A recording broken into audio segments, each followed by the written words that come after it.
It's late, you should be asleep, but instead, your brain decides it's the perfect time to replay a conversation that hasn't even happened yet. Sound familiar?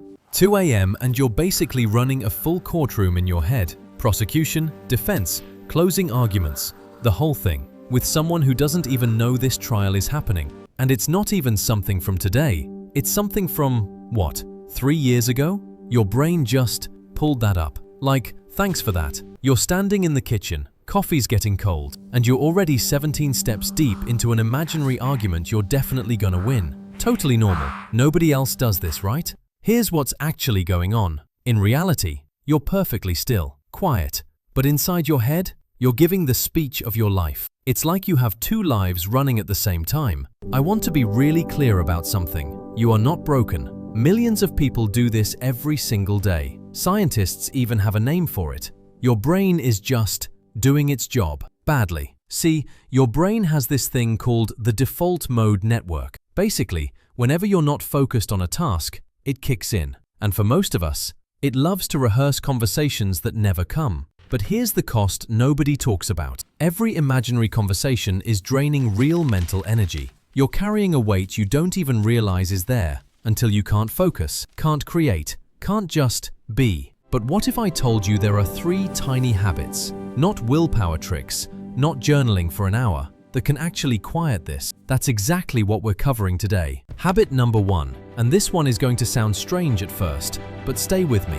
It's called scheduling your worry time. Yes, on purpose, in your calendar. Here's the idea. You pick a specific time, maybe 4:30 p.m., and that becomes your official worry window. Any imaginary conversation that tries to bother you before then, you tell it, not now, 4:30. Without this, worry ambushes you all day, at breakfast, in meetings, while you're trying to relax. But with a scheduled window, you contain it. You're not ignoring it, you're managing it. There's actual science behind this. It's called cognitive containment. When you postpone worry intentionally, your prefrontal cortex, the rational part, stays in charge, instead of the emotional chaos department running the show. So the next time a random imaginary argument drifts into your head mid-task, you just say, "Hey, I hear you. You're scheduled for 4:30, and you get back to work." And here's what happens. You get your focus back, not just a little, significantly. People report feeling like they reclaimed hours of productive time from one tiny calendar habit. So habit 1 in 3 beats. Thought tries to intrude. Lock it in the box.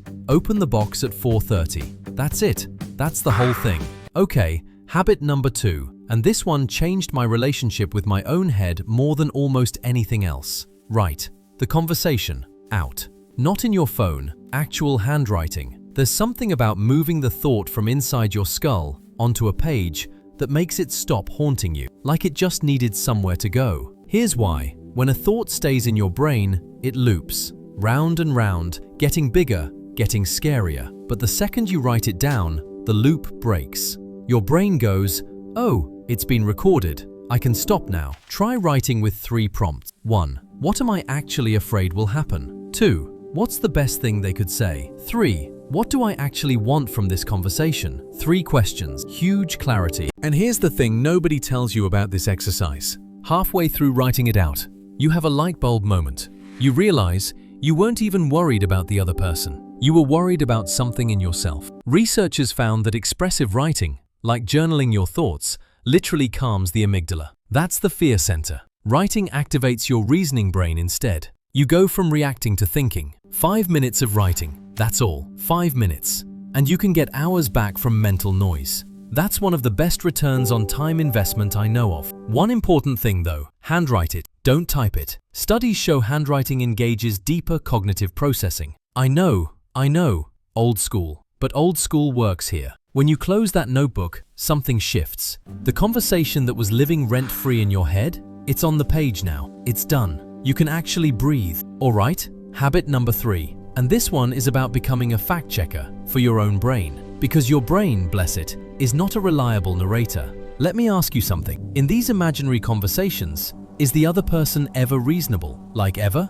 No. They're always at their absolute worst, full villain mode. Your brain is writing a drama. Here's the truth. Your brain is catastrophizing. It's not lying to be mean. It's trying to protect you. but it's wildly overestimating the threat. You're preparing for a war that's probably going to be a 2-minute conversation. So here are 3 questions to reality check any imaginary scenario. 1. Is this definitely true? 2. What's the most likely outcome? Not worst, most likely. 3. Have I survived something like this before? Spoiler, you have. If you honestly answer those questions, the catastrophic outcome? It's almost never the probable one. Most likely? It's awkward for 30 seconds, and then life moves on. That's it. Think about this. Every hard conversation you've ever dreaded, every awkward moment, every rejection, you're still here. 100% survival rate so far. Your record is undefeated. In your imaginary version, the other person is huge and terrifying. In reality, they're just a person, probably nervous too, probably running their own imaginary conversation about you right now. We all have 2 voices inside, one that panics, one that reasons. The thing is, you train them. Which one gets louder is up to you. Every time you reality check, the calm voice gets a little stronger. And when you pop that imaginary story, when you flick that thought bubble away and step back into the actual present moment, you feel lighter, immediately, every time. Okay, let's bring it all together. 3 habits. Simple. No equipment required. No willpower marathon. Just 3 small shifts that actually work. Habit 1. Schedule your worry window. Pick a time. Contain the thoughts until then. Get your focus back. Habit 2. Write the conversation out by hand. 5 minutes. Break the loop. Reclaim your mental quiet. Habit 3. Reality check the story. Ask the 3 questions. Let the calm voice win. Same mind, same brain, but with these 3 habits, a completely different experience inside it. That's the goal. Not perfection, just more peace. Hey, if this hit home for you, subscribe. There's a lot more where this came from.